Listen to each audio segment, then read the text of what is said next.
بسم اللہ الرحمن الرحیم۔ عزیز طلباء، اللہ تعالیٰ کے فضل اور اس کی توفیق سے گلستان سعدی کی آج ہم 17ویں حکایت پڑھنے کی سعادت حاصل کر رہے ہیں۔ اس حکایت میں شیخ نے بیان فرمایا کہ ریاکاری تصوف میں شرک کے مترادف ہے، لہٰذا درویشوں کو بڑی احتیاط کی ضرورت ہے، یعنی ریاکاری نہیں کرنا چاہیے۔ شیخ فرماتے ہیں کہ آبد را پادشاہ طلب کرد، ایک عبادت گزار کو بادشاہ نے بلایا یعنی طلب کیا۔ اندیشید کے داروئے بخرم، اس نے سوچا کہ میں دوائی کھا لوں، تا ضعیف شوم، تاکہ میں کمزور ہو جاؤں، بادشاہ کے سامنے میں کمزور نظر آؤں اور بادشاہ سمجھے کہ یہ تو عبادت کر کر کے بڑا کمزور ہو چکا ہے، اور اس نے بادشاہ کے حضور جانے سے پہلے ایک دوائی کھا لی جو اسے کمزور کرنے والی تھی۔ تا مگر اعتقاد کے در حق کے من دارد،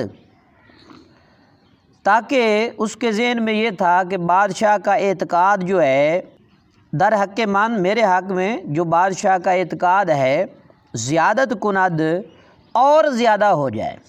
بادشاہ جو میرے بارے میں اعتقاد رکھتا ہے کہ یہ بندہ بڑا عبادت گزار ہے، ہمیشہ عبادت میں مشغول رہتا ہے، تو اس نے دوائی کھا لی اس لیے کہ میں بادشاہ کے سامنے کمزور نظر آؤں گا، اور بادشاہ سمجھے گا کہ یہ بڑی عبادت کر کر کے کمزور ہو چکا ہے، تو اس نے اپنے آپ کو کمزور کرنے والی دوا کھا لی۔ تا مگر اعتقاد کے در حق کے من دارد زیادت کند، تاکہ بادشاہ کا جو میرے حق میں اعتقاد ہے، نظریہ ہے، وہ اور زیادہ ہو جائے۔ اوردہ اند، لوگ کہتے ہیں کہ داروئے قاتل بود، وہ جو دوا اس نے کھائی تھی وہ قاتل تھی۔ بخور یعنی جو دوا اس نے کھائی تھی وہ قاتل تھی، یعنی قتل کرنے والی تھی۔ وہ مرد، اور اس دوا کے کھانے سے وہ مر گیا۔ کیا ہوا جی؟ مر گیا۔ اوردہ اند، لوگ کہتے ہیں کہ داروئے قاتل بود، وہ دوا جو ہے وہ قتل کرنے والی تھی۔ بخور و مرد، اس نے کھائی اور وہ مر گیا۔ قطع آنکھ چو پستہ دی دمش، ہما مغز پوست بر پوست بود ہمچو پیاز، وہ جو جس کو چو پستہ مثل پستے کے، دی دمش میں دیکھتا تھا، سمجھتا تھا، ہما مغز کے وہ مغز ہی مغز ہے۔ پستہ جو ہوتا ہے وہ فائدہ مند ہوتا ہے، مغز ہی مغز ہوتا ہے اس میں، تو جس کو میں پستے کی مثل مغز ہی مغز سمجھتا تھا، پوست بر پوست بود ہمچو پیاز، وہ مثل پیاز کے چھلکے پر چھلکا ہوا، چھلکے پر یعنی مثل پیاز کے ہوا، جس کو میں مغز سمجھتا تھا سر سے لے کر پاؤں تک، یہ بڑا ذہین ہے، عقل مند ہے، فہم و فراست کا مالک ہے، لیکن وہ تو نکلا پیاز کی طرح چھلکے پر چھلکا۔ پارسیان روئے در مخلوق، پشت بر قبلہ میں کنند نماز، پارسیان کہتے پرہیزگاروں کو،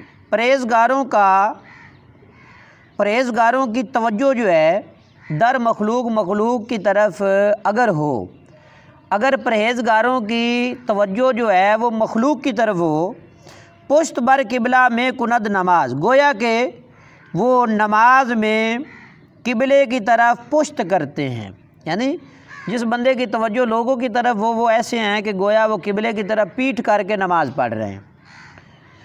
چو بندہ خدا خویش خواند، باید کے بجز خدا نہ داند، جب انسان اللہ تعالیٰ کو پکارتا ہے، اللہ تعالیٰ کی عبادت کرتا ہے، جب